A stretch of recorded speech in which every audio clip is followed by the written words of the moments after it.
Welcome back to the channel. All right, we are continuing the countdown of the top 10 champions in each class. We do this semi-annually, December, and then in June, I pull my server and my Discord server, and people with roles of honor, of high activity, get the chance to nominate champions, and then everyone, literally anyone on the server, is able to vote. And then, of course, and this is a change from last year, a lot of you requests are like, hey, we'd rather hear you talk more in depth about your own list.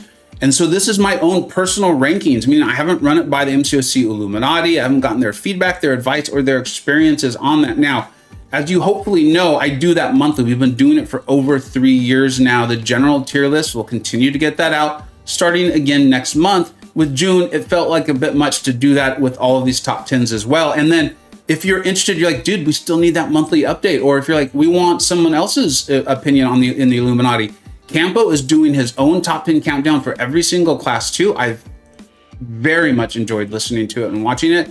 And then BMcG, to the best of my knowledge, will continue on his monthly tier list. It's phenomenal. It's great. I also listen to that.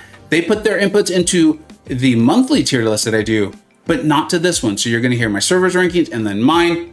Just to give you an idea of where we are coming from as far as Mystic is concerned, we'll give you the server's rankings in December of last year and then mine. The server had Doom number 1, Tiger number 2, Rintrah number 3, Wiccan number 4. And I remember talking about, I was like, I think they're going a little overboard there, but I get it, I respect it. Number 5 was the Hood, number 6 was Clairvoyant, 7 Diablo, 8 Juggernaut. They had already caught on to how good he was going to be. Number 9 Sigil, Scarlet Witch, and number 10 Longshot. So you can see that, knowing my server, I think that makes a lot of sense, and I could see how that developed and happened. It is different though in this June. And then my own rankings were Doom, Rintrah, Tigra, Diablo, Clairvoyant, Hood, Mojo. I've talked to you at length about Mojo. I remember doing this a lot at the end of the year because I really saw a rise for him due to the way he handles buffs. And then we've got Wiccan, who I did think was good, but nowhere near that top 4 that my server had him in. And then Sigil, Scarlet Witch, and Juggernaut, I know for sure because I have them right in front of me. This month's list are definitely going to be different. Okay, the honorable mention champions for my server are definitely Longshot, the various witches, both OG and Sigil, Simsup, Mojo, and then MCoC. I think a lot of that's what we're seeing now, that 7-star MCoC, and it's hard to differentiate how much of that is being due to a 7-star and how much of it is MCoC himself, because we're not really seeing that out of the 6-star, so maybe a little bit of like punching down. And then my honorable mentions, and you can see this, and I was already starting to, I'm not sour on Wiccan, keep in mind, this is a top 10. Very difficult to even just be in there. Honorable mention, given how many champions there are. Pretty impressive, shows you how powerful they are. But Wiccan has moved down to honorable mention. Longshot, who's phenomenal, and then Spider-Man Supreme make my honorable mentions ones I really did consider for that 9th or 10th spot. Let's go ahead and get to the rankings now. Number 10 on my server's list was Spider Supreme. We'll talk a little bit about him because he was in my honorable mention. I still feel like he has a relatively high skill play style. I do like him. I see how powerful he is, particularly in battlegrounds, and he can be an annoying defender if you don't have a buff immune. And he also deals with buffs in a unique way, but honestly, I still, in general, would much prefer Mojo, and you're going to see that coming in a little bit farther. My number 10, let's go ahead and get to it, is Juggernaut. Now, Juggernaut's a little bit unique. I do think some of this is battlegrounds coming into play, right? But here's the thing, the rewards for battlegrounds are so good, and it's new, right? And it's constant though, and it's monthly. I really encourage people to try to invest into battlegrounds, get used to it, and just try to enjoy it, because it is one of the major ways to play something new and novel in the game, meaning like it's different. It's always going to be different. I understand it's PvP and that's not everyone's cup of tea, but the rewards are fantastic, and Juggernaut is also fantastic there. You do need to learn how to play him, but his ability to have basically like a counter punch from that we saw originally, I think with like Killmonger was one of the first ones I remember really having this going unstoppable. You can let champions come in, you block it, and then you can just attack. I even see people in the VBC using him for Korgs because they are able to attack in with an initial light, and then his damage off the SP2 can be phenomenal. He does have a stagger. We've seen that used in some of the metas or against some troublesome cosmetic defenders. So he's great. I really do like him. He's someone that I will consider taking to rank 4. I see him being used by truly high skill players and your more moderate skilled players alike. I think he's deserving for that number 10. I felt very good about him over those others that I had in the honorable mention. Let's go ahead and move on to the number 9. Our server's number 9 champion was Diablo. Now, you're going to see Diablo from me further on, so we'll talk about him more when we get to that. And then now, obviously, my number 9, you can see it on the screen as America Chavez. Now, I always have to balance this out with the fact that I'm a bit of an America Chavez fanboy from the comics, and I didn't love her character in the movie, but she was fine. I think they're taking her somewhere. I think she's at the beginning of her journey, so that makes sense. But she really is phenomenal. I've gotten out so many videos on her in Battlegrounds and War and Questing. I know I always say I'm going to do the Essentials video on her, but I really do talk in all those videos about how to play her. I now have the 7-star. I've taken her to rank 2 unawakened, and I am totally in love with her. Her ability to basically invert passive power gains or ability power gains is a big deal, but with the change they made to her buffs, it made it so that she can hit hard enough to take advantage of that, right? I'm talking about that in videos where champions that can handle power, unless they're just fully power locking like magic, if they're reversing it or they have the ability to do that or they have ability to minimize combat power rate, that's good, that's great. But the problem is they need to have the damage to take advantage of it. It needs to be quick enough to end the fight before the power does eventually get out of control, because it can. That's why you're bringing them into a lot of those fights. They solved that problem with her. Her damage is great, and she's even got a nice little heal. She can do a lot of things. I love her. She is definitely number 9, and for me, this also represented a tier jump. I do see her generally being more powerful or helpful to an account than your Juggernaut. Let's go ahead and move on to number 8. All right, number 8 on my servers listings is Juggernaut himself. So you can see that we talked about this, and mine is now Diablo. He's phenomenal. I remember the day his buff went live. I was like, I think at that time, the big time rank was rank 3, and I was like, I'm just taking him to rank 3. We tested him on stream. I could tell I didn't fully have him down, but I saw and I could tell and feel a lot of power. And one of the things I tried to get out at that time was like, I didn't think you had to run Mystic Dispersion, and I didn't think you had to run Recoil, but running one of them was extremely helpful to them. And most of the time, you're able to fit one of those ability builds into your mastery set, so that's not really a problem. He's very tanky. He can handle so many things, and doing the poison damage is a big deal. Not that many champions are immune to poison, and not many champions apply poison. He's great. I just feel like it's not so much that he's fallen down or he's gotten worse. It's just I think we've seen other champions come into the game that are very powerful, and I think the game is often asking us to do different things, but I do feel comfortable and confident with him as my number 8 champion. And like I said, he is in that tier that America Chavez started, so I really like him. His awakened ability is great. I think just having even the initial one, though, is extremely, extremely helpful. I know it's often a question people ask, and then you can run with recoil or with not. He's fantastic. Let's go ahead and move on to our number 7 champion.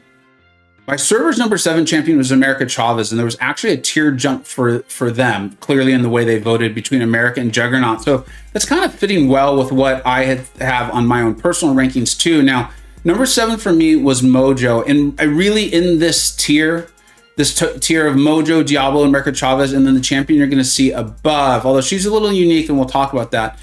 I think you could switch them around. It's just kind of like, what do you want? What do you need? Who do you enjoy playing? Where's your account or your Battlegrounds deck weak? And what I talked to you a lot about as we started closing last year, or even in the middle of last year, was, we were having neutralized champions, we were having nullified champions, we were having stagger champions in Mystic, but Mojo just stayed unique in his ability to reduce the duration of buffs. Now, when he came into the game was not as complex and as big as it is now. And it was valuable what he did, but now when more and more and more cosmic champions and defensive nodes are asking us to do this, right? They're minimizing the ability accuracy of nullifier, they're nullify immune, or they can't have neutralized because the ability accuracy can't be downgraded or something like that. And so here comes Mojo. Here comes Mojo, and he's always been a good champion. He's always had the ability to do good damage. He wasn't just a defender. His ramp wasn't terrible. But what he was great at and what he was unique at is now being asked a lot. And that is, I believe, completely incentivize us to rank him and use him more and more and more. I think he's phenomenal. And as this year has gone on, I mean, we got Absorbing Man who has some amount of this, but that's it. We're in June of 2023 and Mojo still stands alone as the king of reducing the buff durations on the defenders. He's great. Like I said, I could even put him up at 6. I'll talk to you why about I have 6 at 6, but I do think he's better, you know, in that way, but we're definitely in the tier with Diablo and America Chavez. Let's move on to number 6. I think you're going to be pretty interested to see who I have.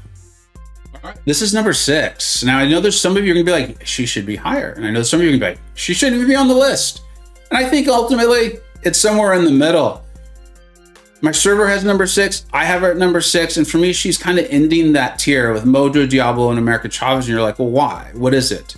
And it's a little bit similar to Mojo, right? Mojo is a very good champion, but he has something about him that makes him extremely unique in the class, and there's no one else, to the best of my knowledge. Let me know in the chat or in the comments if you're like, no, dude, you're forgetting about this champion, that champion, that reduces buff durations like he does.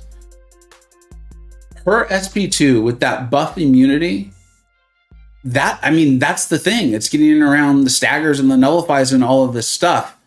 And then she's good enough to make do on it. She's good enough to get that opportunity. You can throw that debuff immunity on there. And then she's good enough to close out the fight. In fact, she can heal. You can run her with Mystic Dispersion. I personally like to. And then you can run her with Recoil or not. If you want a little bit more damage, she's got it.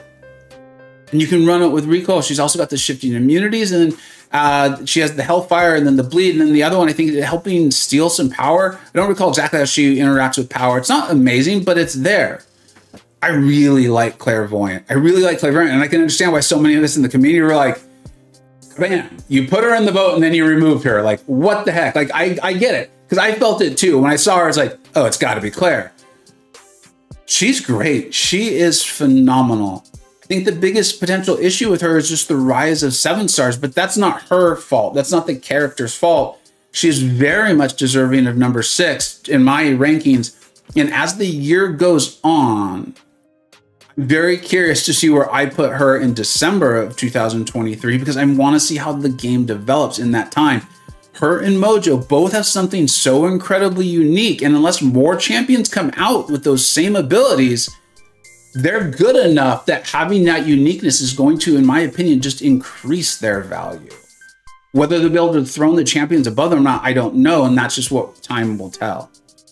Okay, this is the number 5 champion in my list. And I know, again, a lot of you are going to just, and that's fine. I actually encourage you to tell me, be constructive about it, please. And please also be respectful, let's say, or at least not overly insulting.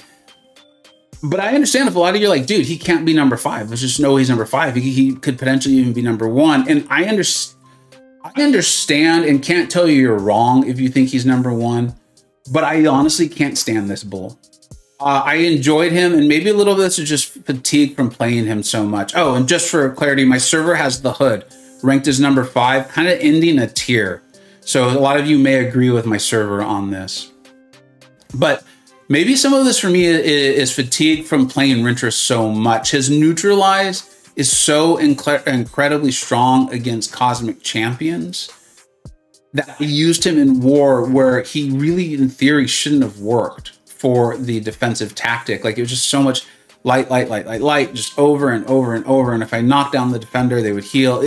I couldn't stand it. So I'm open to the idea that a little bit of fatigue and using him in frustrating scenarios is why I have this opinion. But I truly feel like Rintrah doesn't make sense. It feels like competing interests, both defensively and offensively. Like, you use him, and I see some of the greatest players in the world have amazing fights with Rintrah, and then they get him into the corner, which is typically what you want to do. And he gets like his 10 mystical charges or whatever, and then he goes unstoppable. And it just feels like you're often even potentially penalized for playing the game well. And I realize a lot of you are going to say, like, well, you got to play him up. And I get that. I do. To me, and I don't have a great way to quantify this for you, it often feels cheap. To me, he feels like he has the largest variance in difficulty as a defender based on what AI you get between the passive and the aggressive. And I understand that Battlegrounds can heighten that, right? It can really make that clear, but that's also why Battlegrounds is so good. And then offensively, he has a signature ability that players often actively don't even want.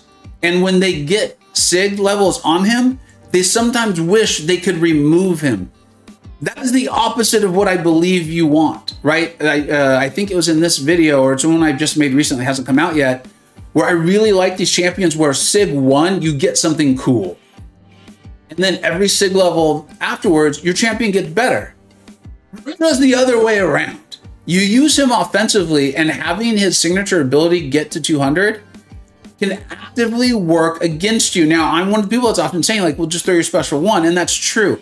And it does mitigate the problem significantly. But trust me, as someone who's used him in Battlegrounds against like a Hulkling, sometimes you just can't do anything about it, and you end up rooted, and the defender is just wailing on you. I don't know. Again, maybe this is just fatigue. I feel like I just went on a bit of a personal rant there. I'm open to the idea I'm wrong. I'm sure a lot of you will let me know in the comments. I recognize how powerful he is. I may even rank mine to rank 5, but I don't like it, and I won't feel good about it. Number 4 on my list is the hood. To me, this represents a bit of a tier jump because I just can't stand Rintrah. Rintrah probably belongs in this tier. Number 4 on my servers list was Rintrah, and it was definitely a tier jump. They had a solid tier between Rintrah and Hood. Now, maybe this is just because I've gotten my butt kicked by some rank 5 hoods out there, right? You know who it is. You know who you are. If you're watching this, you know who you are, and you kicked my butt. He's great. He doesn't have that same utility and uniqueness of the debuff immunity of Claire, but his SP2 does some great stuff as far as handling buffs, and then he's also got the stagger. The invisible helps create openings, like anyone who's played Ghost or Spot. One of the things that Spot is so amazing at, or as I'm doing a lot of Cassie Lang videos lately and showing you, like, these abilities to create these opens, just, they're not surpassed. They are not surpassed in this game, and it's phenomenal, and it allows you to handle like passive AIs, aggressive AIs, different AIs, and different node sets too. So you can't ever take that away from them. That's essentially going to be timeless unless just a ton of anti-miss champions come out. Then he's got those stacking, I think they're called the hexes, that he wants to detonate with his heavy. But here's something that's really cool, and I know, like, I've been saying this for a long time, I know DLL and a lot of really smart players have been saying this for a long time, is you don't receive a benefit from stacking up 40 of them. 140 detonation isn't going to be different than 410 detonations. And I love that too, right? So you can kind of pick your windows or set up your own windows with this miss mechanic, and then you can use those windows to detonate the hexes when it makes sense for you. You're not forced to build up a bunch of prowess hoping this one big SP2 hits or something like that, right? I think that's part of why Hood is so good. And then he had the bullet mechanic that I think we were really trying to get used to. And where some of us would dock it back, well, he's got the synergy. I think it's the one with Mole Man, as I'm looking at it, if I remember correctly, that replenishes them, I think, on knockdowns. But we're starting to realize he has ways to replenish them too. So if you're trying to use them over the course of a quest, or maybe a course of an alliance quest or alliance war, and you can't bring in one of those synergies, especially if you're attacking defenders who have buffs, he's gonna probably be a-okay, or at least there's skilled ways to play him where you make sure you have enough bullets. I completely love the Hood. He is a champion. I really feel like if I wanted a more well-rounded Battlegrounds deck, would have it rank 4. And then, of course, he synergizes with some phenomenal champions like Kingpin, Joe Fixit, and then, like I said, Mole Man, and then we have even Mojo and Mr. Negative on there too. So make sure you check him out if you're still a little unsure on what he does. He's a phenomenal champion. All right, let's go ahead and move to number 3. All right, my server and I both have the same number 3, and their number 3 and their number 2 are very close, and honestly, so are mine. I almost feel like they're interchangeable. It's just depending on what it is you like and what it is you need, because they really could not be more different. Tiger obviously wanting to stack up those big ruptures if you have a skilled playstyle. You can punish heavies and specials and things like that and keep up your senses. You get her a nice high sig. She's going to do phenomenal damage. There's a reason why so many these ultra high tier Battlegrounds players use her, and why so many people are also scared of her and ban her, right? Like we see that in the VVC. We saw Andrew using her incredibly. Even with recoil on against an Apocalypse, that was phenomenal. He needed in the fight before Apocalypse could even throw a special, and he did. And then we see Fintech never even getting to use her because he's so good with her, and players respect what she and he can do together so well. She also has the really nice neutralize that she can utilize. And then again, a champion with a miss mechanic, like we've been talking about, the ability to create opens or just get around damage sources. So I truly respect that, but she's my number 3, but my number 2, I've been trying to come up with good analogies or ways to explain this, because so much of what I do is based on feel, right? And then I talk to these other players, and they often are able to give me numbers that confirm what I'm feeling, or they kind of show me maybe why I'm wrong or I've got something off. And here's the best analogy I can come up with for Absorbing Man. Why I like him so much is we have champions in the game like Scorpion or, you know, Doom, who's going to be my number one, big spoiler. But Scorpion, and Scorpion has probably a higher damage ceiling. But you just need a medium. You need a parry, medium, parry, medium, parry, medium. You get your SP2, you throw it, you get up the petrify, you heal back. Bad things happen to the defender, great things happen to you. I love Scorpion because he's so outrageously powerful and because he's so simple to play. He's even got a synergy that makes that play style even stronger. And that synergy is with some pretty good champions. You're like, why are you talking about a science champion in a Mystic ranking? Because I feel like Absorbing Man's almost the exact opposite of that. His ceiling, best I can tell, I mean, outside of like a Nihilus and Terrax, is not nearly as high as far as that damage, but it's not that far off in certain scenarios. His utility is certainly there, right? With his immunities and then those energy resistance, it feels similar to Scorpion, where Scorpion can pick different immunities and different damage sources. Absorbing Man's got that as well. But Absorbing Man asks you to do a ton to get close to that ceiling of Scorpion. Now, I love Scorpion, and I don't think he's broken. I don't put him in that broken tier. But Absorbing Man asks you to do so much more, which is why I can understand why a lot of you probably are going to tell me in the comments, dude, there's no way you can have number two. I did a ton of Absorbing Man videos, and a lot of you told me, like, I just am not good enough at playing him to get these results. My answer is just keep trying. Remember, it's not a light intercept, it's a light punish. So you can let them hit on your block, or you can hit these things on your block, and you can just punish them with a light. Take a look at the Vega Battlegrounds Championships. Happy does this exceptionally well. A lot of the players do. They'll use Absorbing Man for Korgs, and they'll bait the heavy of Korg, and they've got it timed where they'll hit light 2 to 3 times in a row. Absorbing Man moves forward quite a bit, and you'll get the pause on your form, which will allow you to get to whatever special you need to throw. If you're going against Korg, you're going to be in Magma, which is the SP2. And that's going to allow you to pause that form long enough to get back to it. Then you're going to be able to refine it and get that massive damage going. He does ask a lot out of you. He absolutely does. Like Tiger asks you to be very skilled and know the spacing. Absorbing Man honestly asks you to be highly skilled. You got to know the spacing. You got to know how to manipulate the AI. And that can lead to mistakes from a player like me. Check out one of my streams. You'll see me make mistakes. But it is possible. I love him. I love Absorbing Man. I think he's a phenomenal champion. He's my number two because he's also incredibly unique in this class. Kind of like Claire and Mojo have a very unique power set or unique ability that helps them be strong, and they're also otherwise good in the game. It's not like they just have this one piece of utility and then they're noodles afterwards. Absorbing Man is very similar. He doesn't have that one bit that makes him outrageously strong, but he's got a bunch of little bits that add up. And if you're skilled enough to put them all together, you're going to achieve phenomenal results and be able to use him in a variety of spaces. I love him. He's my number two, a champion I'm definitely going to be looking to rank 5.